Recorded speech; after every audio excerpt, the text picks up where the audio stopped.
Chemical kinetic एक chapter है जिसमें बेसिकली हम रेट ऑफ रिएक्शन की स्टडी करते हैं या साथ ही साथ इस बात की भी स्टडी करते हैं कि उस रेट ऑफ रिएक्शन को प्रभावित करने वाले कारक कौन कौन से हैं।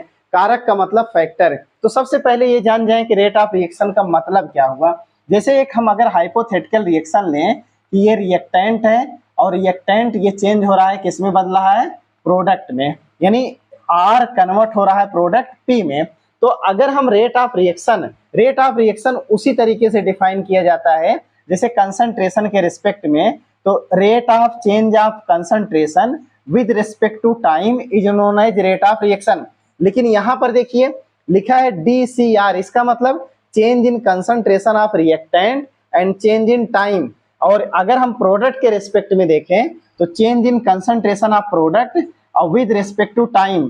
तो कहने का मतलब रिएक्टेंट के रिस्पेक्ट में रेट ऑफ रिएक्शन ये हुआ, प्रोडक्ट के रिस्पेक्ट में रेट ऑफ रिएक्शन ये हुआ, लेकिन समय के साथ प्रोडक्ट का अमाउंट बढ़ता है इसलिए साइन यहाँ पॉजिटिव लगाते हैं। समय के साथ रिएक्टेंट का अमाउंट घटता है इसलिए साइन यहाँ पर नेगेटिव लगाते हैं। देखिए कंसंट्रेशन को हम लोग ऐसे भी रिप्रेजेंट करते हैं, तो कभी कभी किताबों में ये बड़े वाले ब्रैकेट में लिखा जाता है, तो उस चीज को भी हम लोग जानते रहेंगे कि इसका मतलब ये है। अच्छा, जो रेट ऑफ रिएक्शन की बात हम कर रहे थे, यानी रेट ऑफ रिएक्शन, तो रेट ऑफ रिएक्शन ये दो तरीके से डिफाइन की जाती है। एक तो अकॉर्डिंग टू डिफरेंशियल इक्वेशन,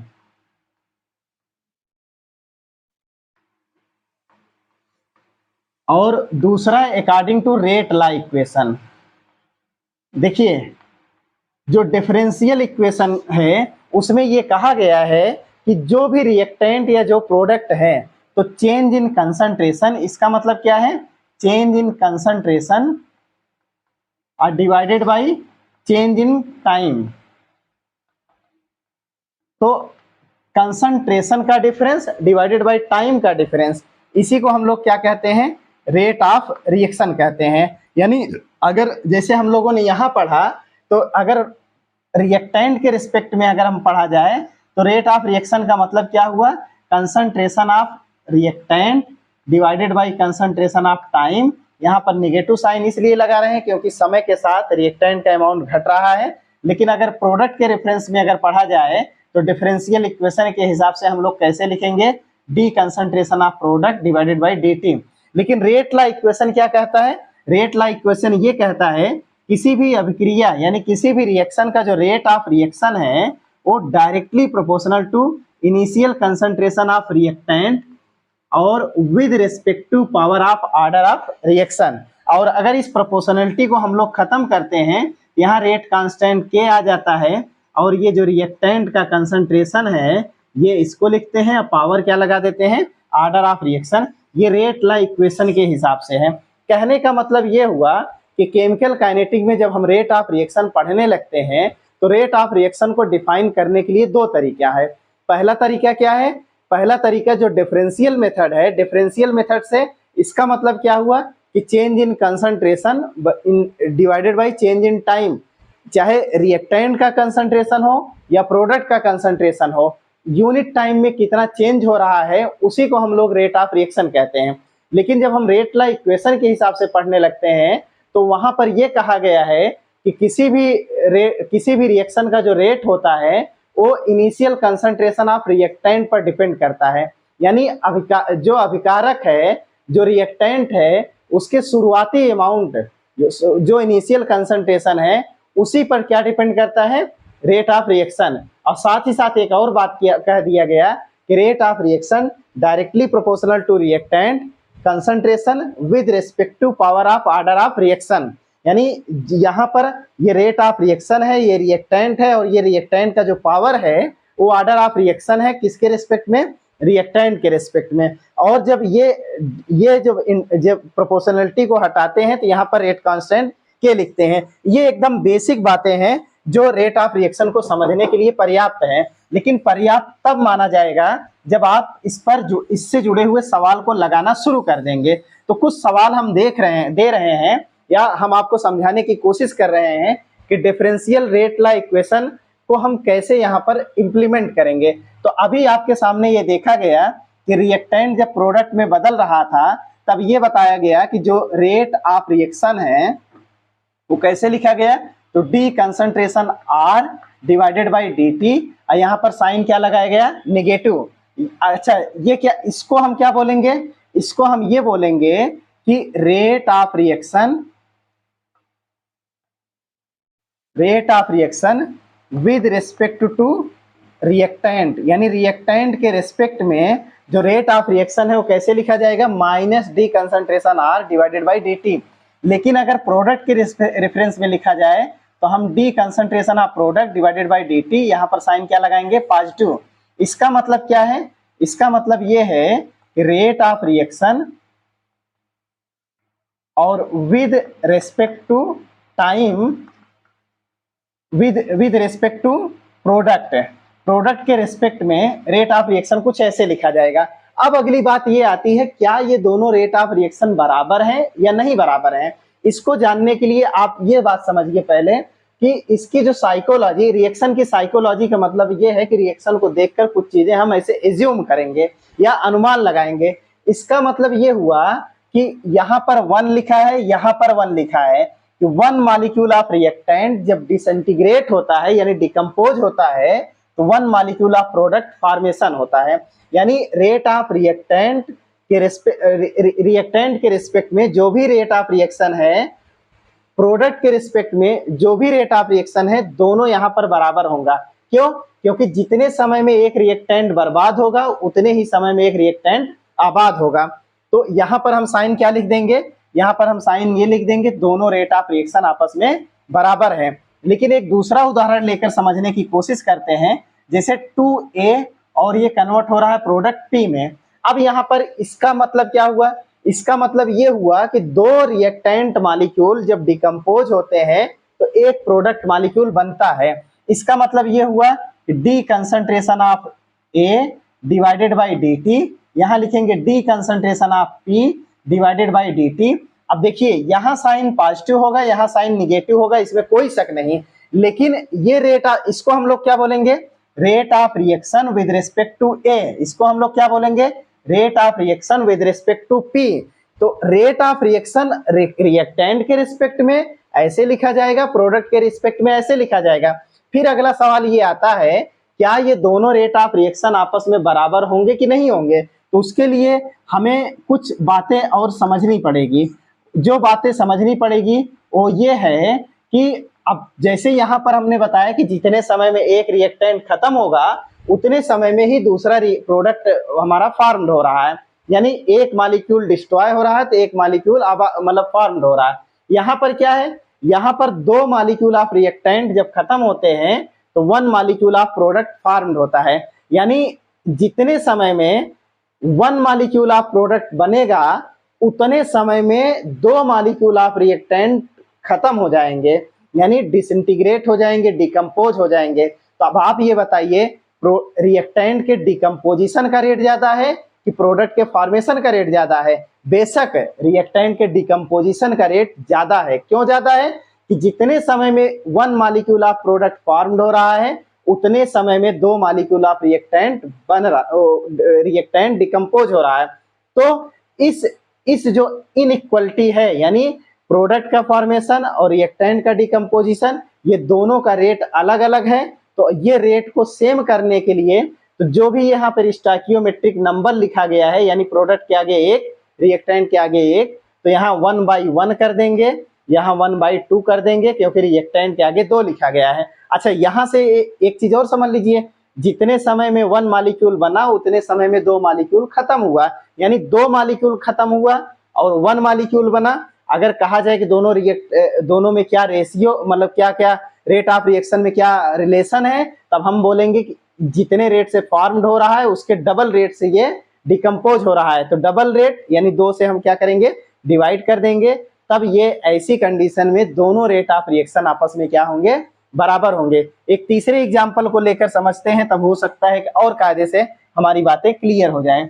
जैसे लिखा गया है 2x और ये कन्वर्ट हो रहा है 3p में।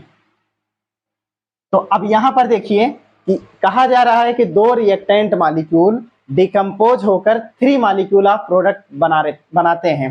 तो अगर रिएक्टेंट के रिस्पेक्ट में रेट ऑफ रिएक्शन कहा जाए तो कैसे लिखा जाएगा, dx बाई dt, और यहाँ पर साइन क्या, नेगेटिव।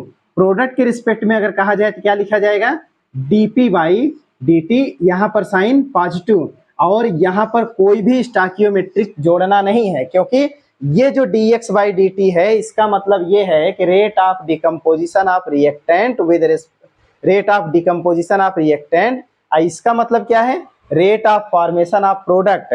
तो जब हम P के रिस्पेक्ट में कहेंगे कि rate of formation of product कैसे लिखा जाएगा, तो आप यही जवाब दोगे, आप यही जवाब दोगे। लेकिन क्या ये दोनों इक्वल हैं, तो आप बताओगे कि दोनों इक्वल इसलिए नहीं है कि जितने समय में 2 डिकम्पोज होंगे उतने समय में 3 फॉर्म्ड होंगे। तो इस इनइक्वलिटी को दूर करने के लिए जो आगे स्टोइकियोमेट्रिक नंबर है उससे हम डिवाइड कर देते हैं, तब ये जो है इनइक्वलिटी दूर हो जाता है, ये dx बाई dt हो जाता है, और यहाँ पर प्लस dp बाई dt, यहाँ पर स्टोइकियोमेट्रिक कांस्टेंट 3 है, ये 3 से डिवाइड कर देते हैं। अब ये दोनों आपस में क्या हो जाते हैं, बराबर हो जाते हैं, और यही एक्चुअल रेट ऑफ रिएक्शन है।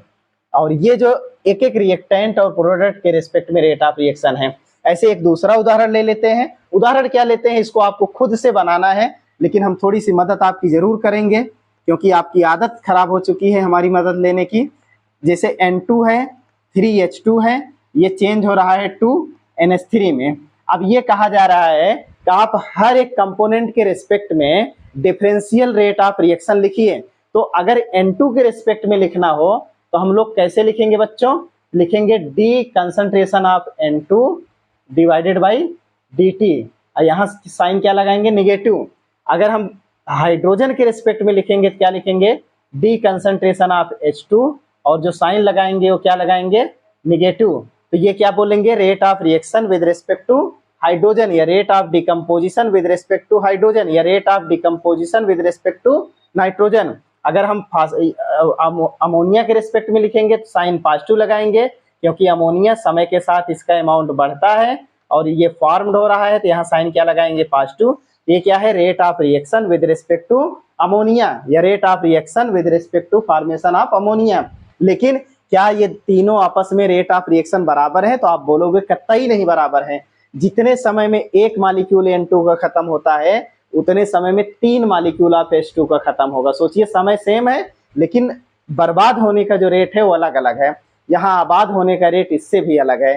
तो इस इनइक्वलिटी को खत्म करने के लिए हमें क्या करना पड़ता है प्यारे बच्चों, तो हमें जो स्टोइकियोमेट्रिक कांस्टेंट यहाँ 1 है, यहाँ 3 है, यहाँ 2 है, इससे डिवाइड करना पड़ता है। जैसे यहाँ क्या लिखेंगे, 1/2 DNH3 डिवाइडेड बाई dt, यहाँ क्या लिखेंगे, minus DH2 divided by dt, और यहाँ क्या लिखेंगे, minus DN2 divided by dt। तो अब यहाँ 1/1 हो जाएगा, यहाँ 1/3 हो जाएगा। अब ये सब आपस में क्या है, बराबर हैं। तो जब भी डिफरेंशियल रेट ऑफ रिएक्शन को हम लिखते हैं तो इस बात देखिए 2 तरीके से लिखते हैं। एक तो किसी एक पर्टिकुलर कंपोनेंट के रेस्पेक्ट में रेट ऑफ रिएक्शन, और दूसरा क्या लिखते हैं कि होल रिएक्शन में जो अलग अलग कंपोनेंट हैं उसको हम उसके रेस्पेक्ट में जो रेट ऑफ रिएक्शन होते हैं उसको हम बराबर कैसे करेंगे। अब जैसे आपके सामने एक सवाल है, सवाल ये है कि जैसे दिया गया है कि अमोनिया का फॉर्मेशन, कोई भी एक सवाल है जिसमें N2 और H2 मिलकर अमोनिया का फॉर्मेशन कर रहे हैं। उदाहरण के लिए N2 प्लस 3H2 ये मिलकर क्या बना रहे हैं, 2NH3 बना रहे हैं। क्योंकि सब गैस फेज में है इसलिए आप गैस फेज लिख दीजिए। ये क्या बना रहे हैं, NH3 बना रहे हैं। अब आपसे ये कहा गया है, क्या कहा गया है, बस एक बात लिखा गया है कि if formation of ammonia is equal to 2 × 10⁻³ mole per litre और पर सेकंड, ऐसी स्थिति में आपको यह बताना है कि then find rate of reaction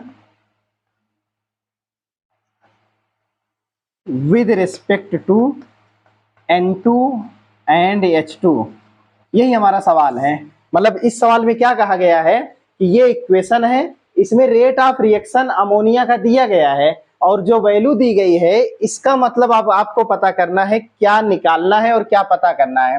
तो rate of formation equal to, तो इसका मतलब क्या है, क्या दिया गया है, DNS3 डिवाइडेड बाई dt, ये पॉजिटिव, इसकी वैल्यू दी गई है 2 × 10⁻³ मोल पर लीटर पर सेकंड। अब निकालना क्या है ये भी पता होना चाहिए, तो निकालना है हमको है dN2 डिवाइडेड बाई dt, ये वैल्यू कितना होगा, और dH2 डिवाइडेड बाई dt, ये वैल्यू कितना होगा।